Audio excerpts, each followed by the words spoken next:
മലയാള cinema കണ്ട എക്കാലത്തെയും വലിയ ബഡ്ജറ്റിലാണ് ഒടിയൻ ഒരുങ്ങാൻ പോകുന്നത്. ഓഗസ്റ്റ് 1-നാണ് ഷൂട്ടിംഗ് തുടങ്ങുക. ഇതൊക്കെയാണെങ്കിലും പലർക്കും ആരാണ് ഒടിയൻ, എന്താണ് ഒടിയൻ എന്നൊന്നും അറിയില്ല. ലാലേട്ടൻ ഈ സിനിമയിൽ കേരളത്തിലെ അവസാനത്തെ ഒടിയനായിട്ടാണ് അഭിനയിക്കുന്നത്. ഒടിയന്മാർ പാലക്കാട് മലബാർ റീജിയനിലുണ്ടായിരുന്ന ഒരു പഴയ ട്രൈബൽ കമ്മ്യൂണിറ്റിയാണ്. ഇരുട്ടിൽ ആളുകളെ പേടിപ്പിക്കാനായിരുന്നു ഒടിയന്മാരെ ഉപയോഗിച്ചിരുന്നത്. ആരോടെങ്കിലും ഒരാൾക്ക് ശത്രുത ഉണ്ടെങ്കിൽ ഒടിയന്മാരെ വിളിക്കുകയും അവർക്ക് ഒടി എന്ന് പേരുള്ള ആചാരപ്രകാരമുള്ള പാരിതോഷികം കൊടുക്കുകയും ചെയ്താൽ ഒടിയന്മാർ മൃഗങ്ങളുടെ രൂപം സ്വീകരിക്കുകയും ഏൽപ്പിച്ച ജോലി ചെയ്യുകയും ചെയ്യും. എന്നാൽ ഇവർക്ക് ആരെയും കൊല്ലാനുള്ള ഉദ്ദേശമൊന്നുമില്ല.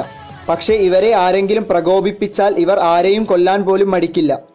രണ്ടാമൂഴം ഡയറക്റ്റ് ചെയ്യുന്ന ശ്രീകുമാർ തന്നെയാണ് ഒടിയനും ഡയറക്റ്റ് ചെയ്യുന്നത്. മഞ്ജു വാര്യരും പ്രകാശ് രാജും ഒടിയനിൽ പ്രധാനപ്പെട്ട വേഷം ചെയ്യുന്നുണ്ട്.